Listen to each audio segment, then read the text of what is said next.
নমস্কার বন্ধুরা, আজ আমি হাজির হয়েছি চিংড়ি মাছ দিয়ে কচুরলতির রেসিপি নিয়ে। উপকরণে কচুরলতি, আলু, বেগুন, পেঁয়াজ, সর্ষে, পোস্ত আর নারকেল আর লঙ্কা। কচুরলতিটা আমি নুন দিয়ে একটু ভাপিয়ে নিয়েছি।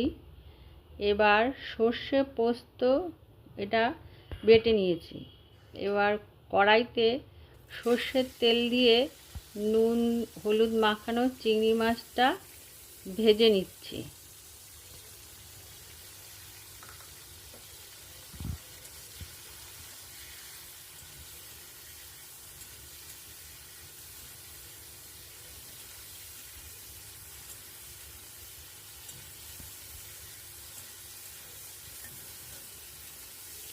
এই চিংড়ি মাছের এই কচুরলতিটা খেতেও যেমন ভালো, তেমনি রান্না করতেও খুব সহজ। এবার চিংড়ি মাছটা তুলে নিলাম। এবার কড়াইতে আরেকটু তেল দিলাম।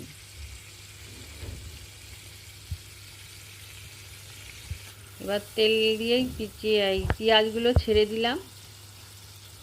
পেঁয়াজটা ভালো করে নাড়াচাড়া করে একটু লাল লাল করে ভেজে নিতে হবে।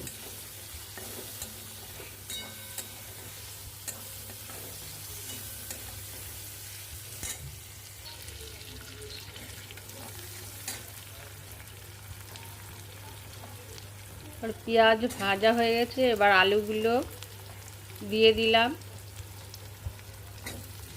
তার সাথে এবার আলু দিয়ে পেঁয়াজগুলো আবারও নাড়াচাড়া করে নিলাম।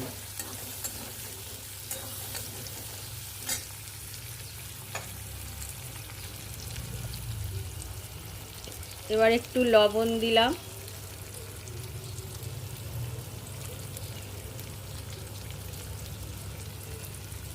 একটু হলুদ দিলাম।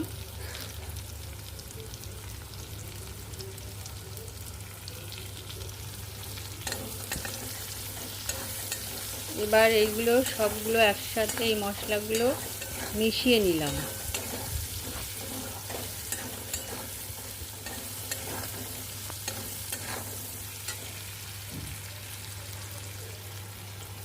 তারপর সর্ষে পোস্ত ও নারকেল দিয়ে একসাথে বেটে রেখেছি সেই মশলাটা এর মধ্যে অ্যাড করলাম।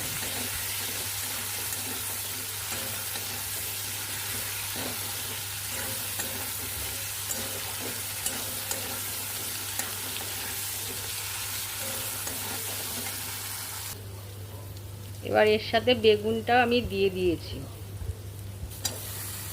তারপর ভাপানো কচুরলতিগুলো দিয়ে দিলাম। এবার আস্তে আস্তে এগুলোকে একসাথে মশলাটা ভালো করে কষিয়ে নিচ্ছি।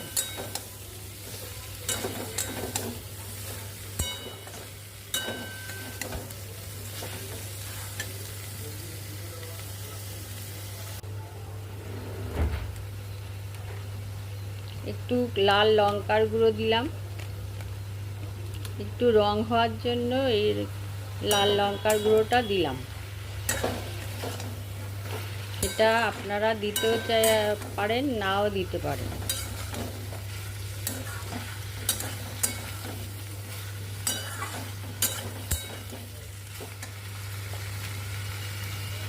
তারপর চিংড়ি মাছ ভাজাগুলোও এর মধ্যে অ্যাড করলাম। এখানে কোনো জল না দিলে ভালো হয়, ঢেকে ঢেকে করলে জিনিসটা খুব সুস্বাদু হয়।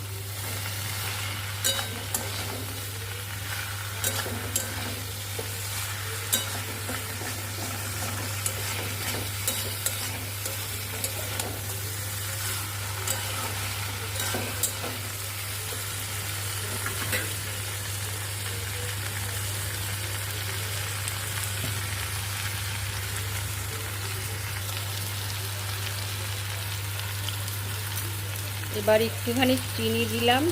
চিনি দিলে এই তরকারির স্বাদটা একটু ভালো হয়। আর চিনি যদি কেউ না দিতে চান, নাও দিতে পারে। আমি তরকারিটা একটু সুস্বাদু হওয়ার জন্য চিনিটা এখানে অ্যাড করলাম। এবার সমস্ত কিছু দিয়ে ভালো করে মিশিয়ে তারপরে এটাকে আমি ঢাকা দিয়ে রাখলাম।